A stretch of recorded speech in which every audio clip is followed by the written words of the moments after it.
ప్రజలు ఓటేయరండి సార్ వైఎస్ఆర్సీపీకి. వైనాట్ 175 అన్నది ఆయన మానేమనండి అనడం, ఎందుకంటే అది జరగని విషయం. మాధవి గారు, చివరిగా చెప్పండి. అంటే అధికార పార్టీలో అక్కడెక్కడని కాదు, చాలా చోట్ల జరుగుతున్నది ఇది.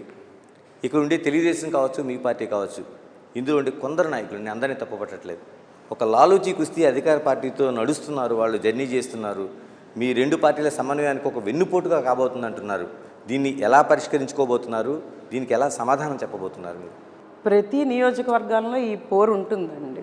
అది మా నియోజకవర్గానికి ప్రత్యేకంగా ఉందా లేదా అన్నది నేను మాట్లాడిన దాని గురించి.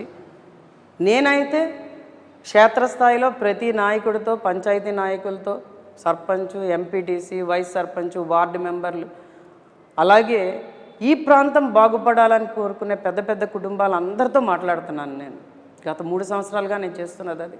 ప్రతి ఒక్కరిని కలుస్తున్నాను, ప్రతి ఒక్కరితో మాట్లాడుతున్నాను. ఇప్పుడు అందరూ నా వైపు వచ్చేస్తే 2 లక్షల ఓట్లు నాకు పడిపోయి నేనే గెలిచేది ఉంటుందా చెప్పండి? ప్రజాస్వామ్యంలో వాళ్ళు ఎవరికి నచ్చితే వాళ్ళకి ఓటేస్తారు. కొంతమంది నాయకులు ఇన్ఫ్లుయెన్స్ చేస్తారు, కొంతమంది నాయకులు లాలూచీ పడతారు. ఇవన్నీ ఉంటాయి. ఉండబట్టే మెజారిటీ ఎవరికి వస్తే వాళ్ళు గెలుస్తారు. ప్రతిపక్షమే లేకుండా 175 గెలిచేద్దామని జగన్మోహన్ రెడ్డి గారు అనుకోవడం దురాశ. ఖచ్చితమైన బలమైన ప్రతిపక్షం ఉన్నప్పుడే రాష్ట్రం అనేది అభివృద్ధి పదంలో నడుస్తుంది. ఇప్పుడే నియంతలా అయిపోయాడు ఆయన. ఆయన ఏం నచ్చితే అది చేస్తాడు. కనీసం వాళ్ళ సొంత మంత్రుల మాట కూడా వినడు. కొన్ని కోట్లు పెట్టిన ప్రధాన సలహాదారుల మాటే వినట్లేదు ఆయన. వాళ్ళు పెద్ద చేయలేరండి. ఇప్పుడు ఏంటంటే వేవ్ వచ్చింది. జనసేన, తెలుగుదేశం ప్రభుత్వం ఈసారి రావాలి. చంద్రబాబు నాయుడు గారు, పవన్ కళ్యాణ్ గారు వస్తేనే రాష్ట్రం బాగుపడుతుందన్న వేవ్ ఆల్రెడీ రాష్ట్రంలో వచ్చింది. ఎవరు ఎన్ని రకాలుగా ప్రయత్నించినా అది